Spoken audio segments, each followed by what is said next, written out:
The flashing red and blue lights painted the living room in strokes of chaos, but inside, everything was still. A man in a tailored suit, a man I knew, was face down on the expensive Persian rug, his hands being secured behind his back by a U.S. Marshal. Across the room stood my father, Robert, a man who measured his worth in stock prices and square footage. He was pale and trembling as another agent methodically cuffed him, his eyes locked on me. I stood by the fireplace, my posture calm, speaking in a low voice to the Marshal team lead. "Alex, what is this?" My father whispered, his voice splintering. "What have you done?" The team lead didn't look at him. He looked at me, waiting. "Investigator Reed," he said, his voice a blade of pure formality, "the primary is secure. Your call on the secondary." Just 1 week earlier, this same room had been filled with forced laughter and the clinking of wine glasses for his 60th birthday.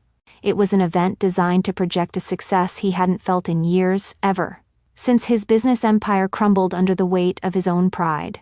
I had brought a guest, my boss, Captain Eva Rostova, a woman whose silence was more intimidating than most men's shouting.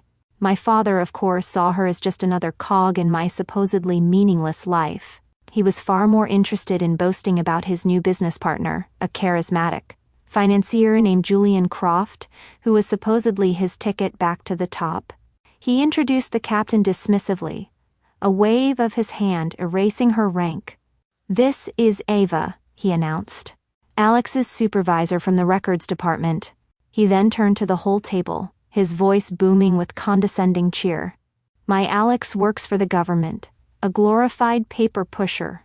The table chuckled politely. I felt the familiar heat rise in my cheeks, the memory of 1,000 similar slights, 1,000 moments of being made small so he could feel big. I saw the $20 bill he'd given me for my college graduation, the time he'd forgotten my name when introducing me to an associate. It all flashed through my mind. He leaned forward, winking at the captain. "Spends her days making sure the paper clips are all facing the same direction, right, honey?" Captain Rostova's expression didn't flicker. She just held her gaze, a perfect mask of professional indifference. But the insult, as sharp as it was, wasn't what made my blood run cold. It was the name he'd mentioned with such pride. Julian Croft. The name landed in the room like a grenade, and for a moment, I couldn't breathe. The birthday party, my father's pride, my own quiet humiliation, it all evaporated. There was only the name. Julian Croft was the primary target of my most critical, most dangerous, and most classified investigation. He laughed, thinking it was just another joke at my expense. He had no idea he just belittled me in front of the one person who had to read my classified mission reports. To understand the reckoning that followed, you have to understand the two lives I was living.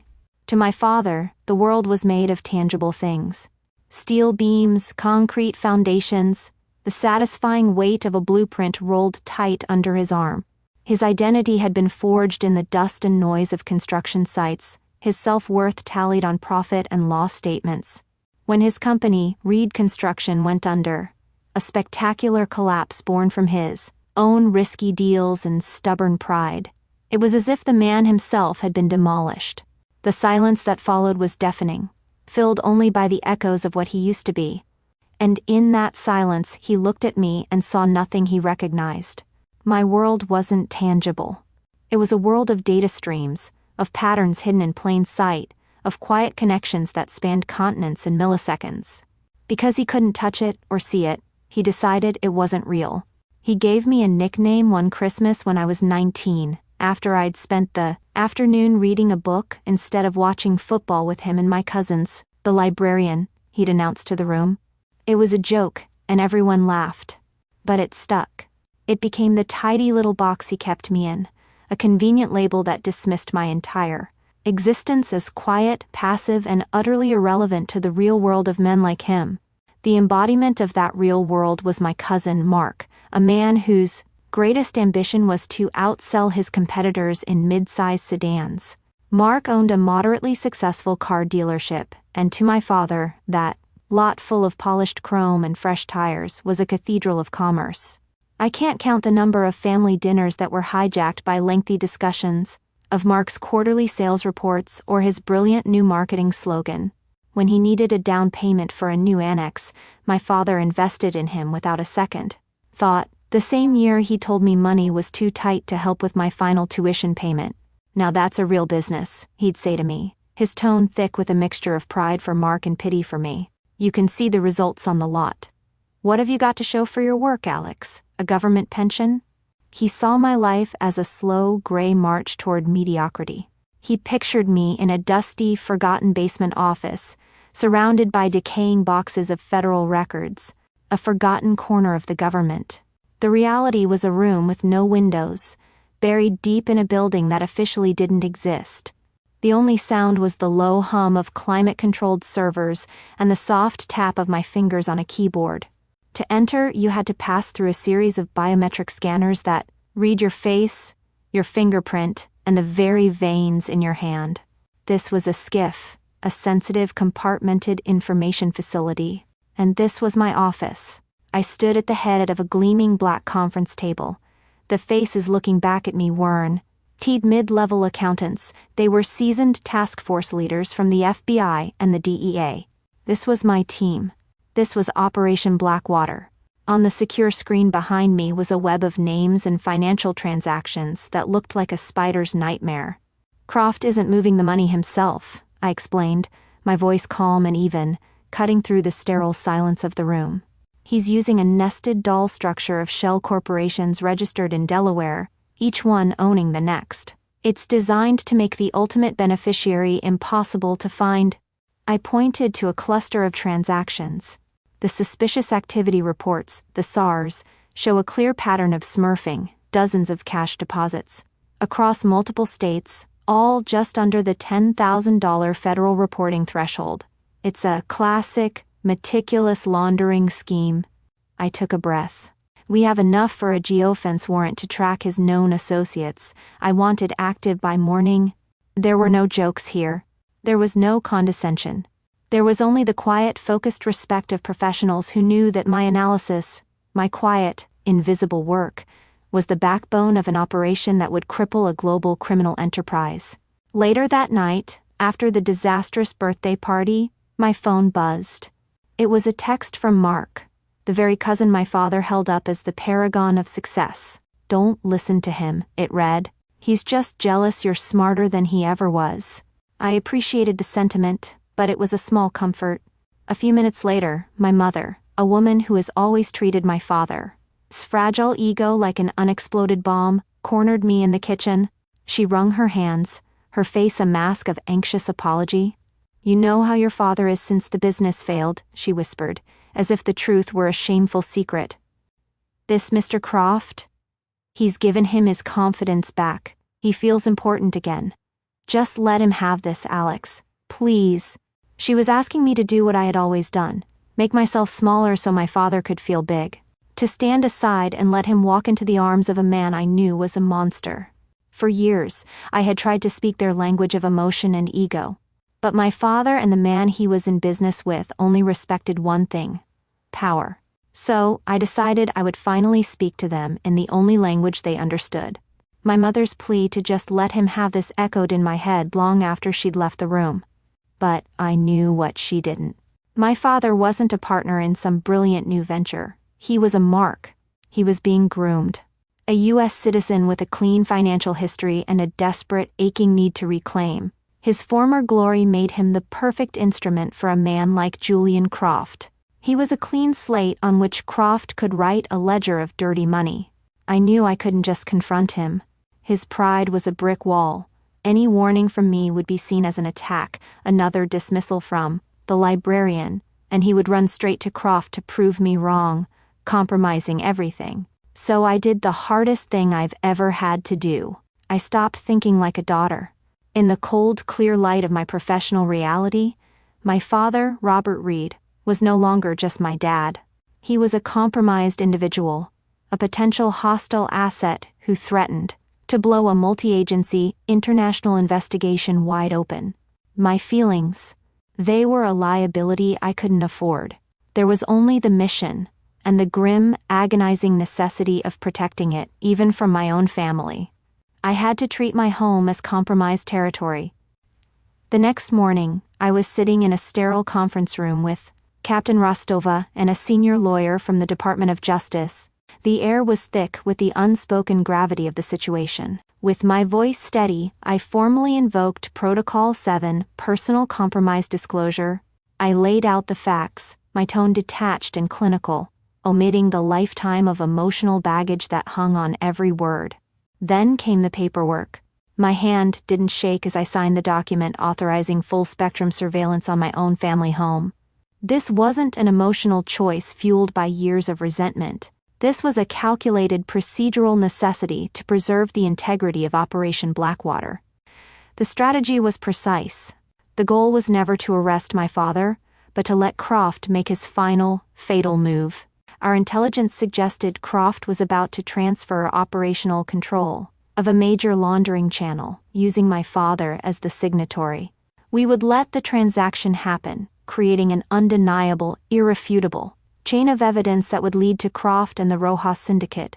I spent the next 2 days coordinating with the U.S. Marshals Service. A tactical team was placed on standby, ready to move on my signal. My ally, the team lead, confirmed the plan. The trigger for the entire raid would be a single word, texted from my phone. The warrant was approved. The surveillance was active. My father, so proud of his new business partner, had invited a Viper into his home. He had no idea the Viper was already in my sights, and that our home was about to become the closing scene of my investigation. I sat on the armchair in the corner of the living room, a ghost at my own father's coronation. For 3 days I had lived with the chilling knowledge that my home was under surveillance, every word a piece of evidence. My father, Robert, and his new partner, Julian Croft, were finalizing their deal. My father was practically glowing, performing the role of the business magnate. Reborn, while Croft watched him with the cold, patient eyes of a predator. I kept my phone in my hand, its screen dark, its weight a constant reminder of the power coiled beneath my thumb. I wasn't just observing a business deal. I was watching the final, deliberate steps of a target walking into a perfectly laid trap. Just as my father poured a celebratory round of scotch, the doorbell chimed. A courier stood on the porch with a small, elegantly wrapped box. My father took it with a flourish, his excitement theatrical and desperate. "A gesture of goodwill," Croft said smoothly, though his smile never reached his eyes. My father tore away the paper to reveal a polished mahogany box. He opened it, and nestled inside on a bed of black velvet was a beautiful, expensive-looking vintage watch. It was a masterpiece of gold and steel, a perfect prop for the man my father pretended to be.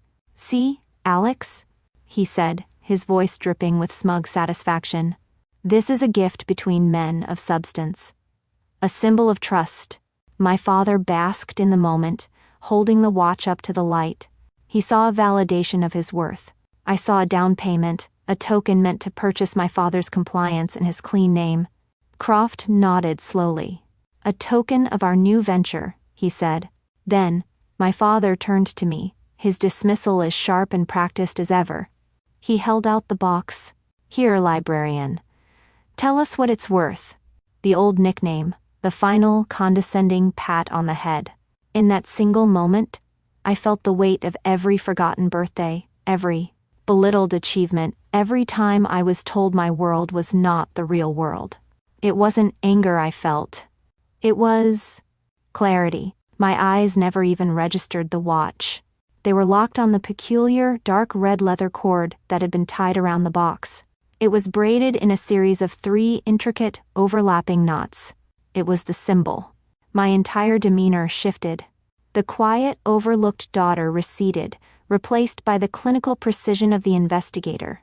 I could feel the change in the room, the sudden stillness as my energy became focused and cold.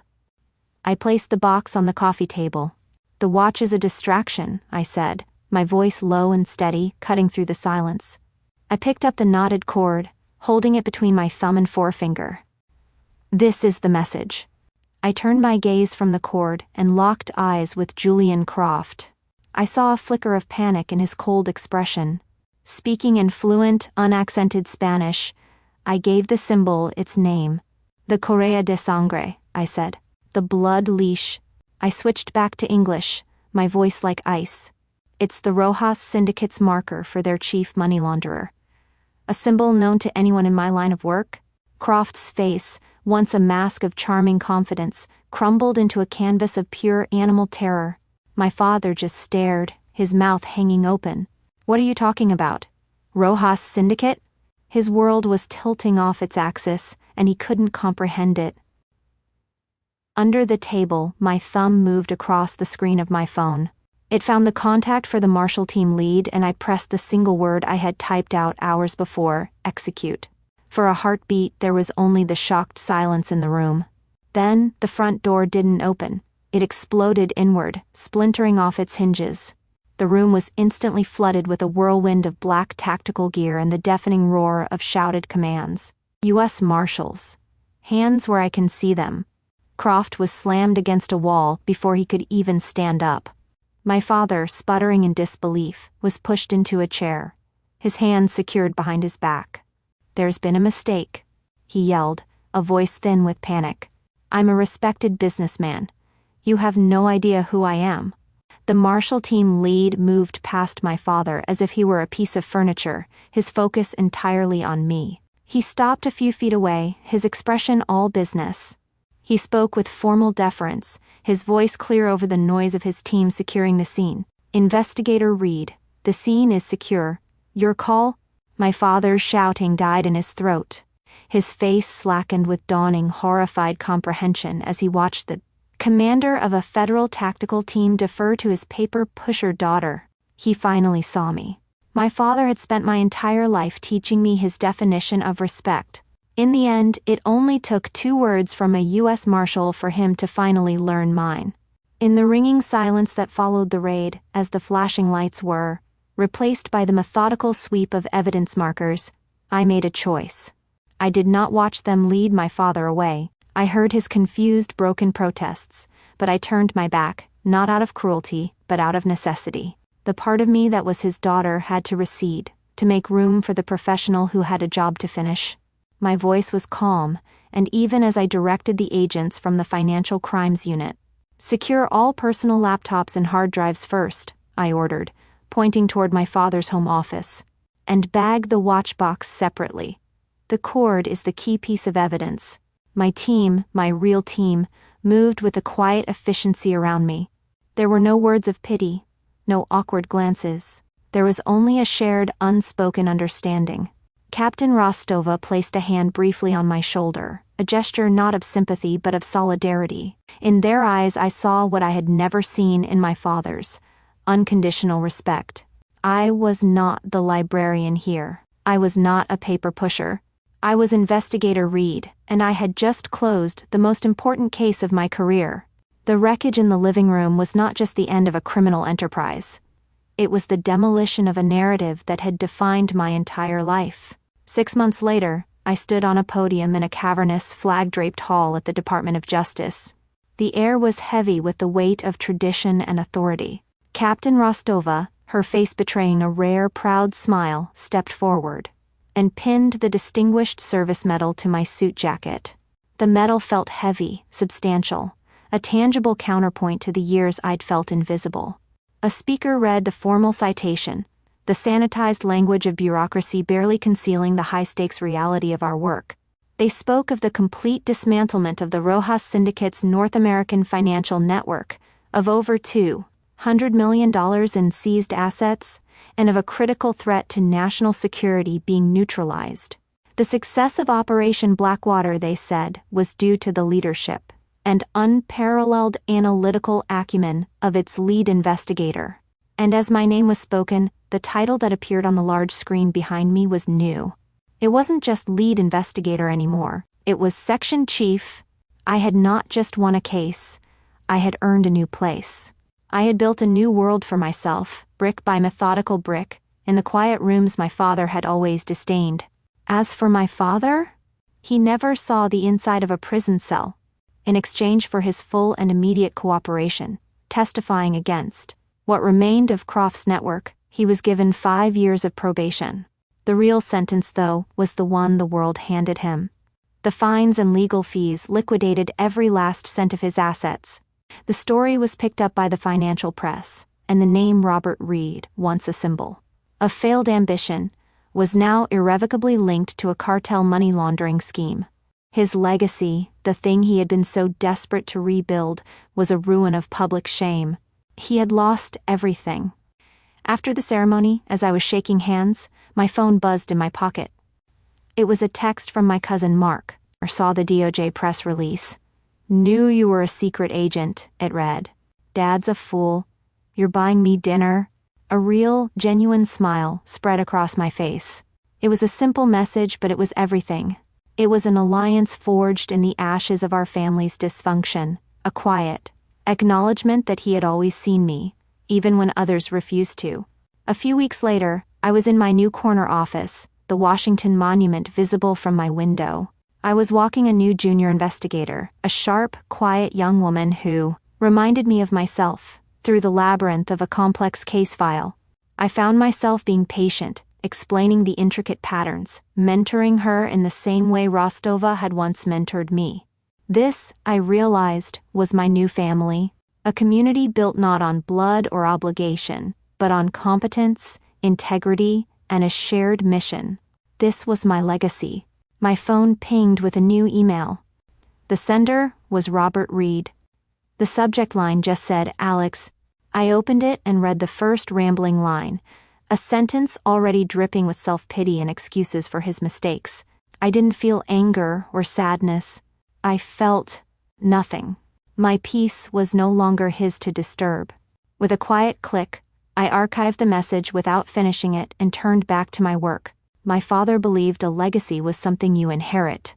I learned a true legacy is something you build in silence and have acknowledged in public.